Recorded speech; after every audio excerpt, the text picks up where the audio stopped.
Transpositions runs until November 26th at Center 3 and is curated by Nicole Burish, including works by Caroline Monet, Emily Herment, and Dongzhou La France. My name is Marisa Gallemit, and I'm a visual artist from Ottawa and Tkaronto. I'm here today to talk to you about my piece in the exhibition Transpositions entitled Tethering Entanglement. This artwork is the residue of a site-specific durational performance that I did in Toronto in 2021 with the support of Gallery TPW and Shani K. Parsons, digging into the different horizons of history of a certain parkette in the West End. This year, Henry Dundas has come under scrutiny because everything in Toronto is named Dundas, and he was famously a Scottish anti-abolitionist who delayed the ending of slavery in the UK by 60 years.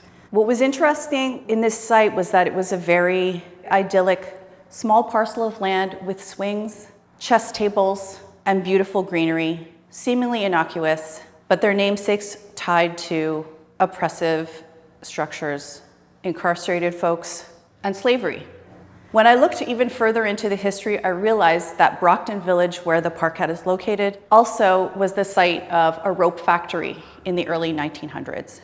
Having worked with bicycle tubes in the past, I made contact with Brockton Cyclery, which is located in the neighborhood, and asked them to collect their old bicycle tubes for me with the intention that I would create a rope, as many folks who lived in the neighborhood in the early 1900s did in order to earn a living. So for 5 hours a day for 3 days, I brought these materials to the parkette and braided a 4-strand rope.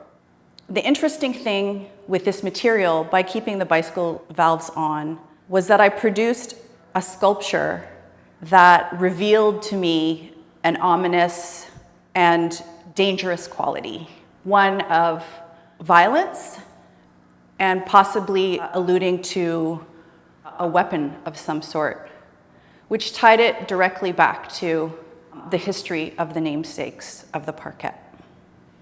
To capture the essence of a truly site-specific artwork, I made the decision to produce the work in public in the parkette. In 2021, during the pandemic, we saw a huge increase of the unhoused population making their homes in public parks. And so the question, while making this work in the parkette, was, what does a public space mean? What are we allowed to do in public? We had a permit to make this work, but is that socially acceptable? Who is public space for? And I thought it was a really interesting theme in the parkette projects. There were 7 in total. All of these themes ran together. I spent 15 hours total in the parkette and had many conversations with people from the neighborhood.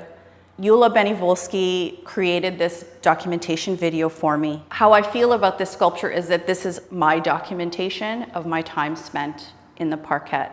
As I was making the braid and witnessing everything around me, taking in the smells and the sounds of my 15 hours there last year, that I was recording every experience as I was braiding this work.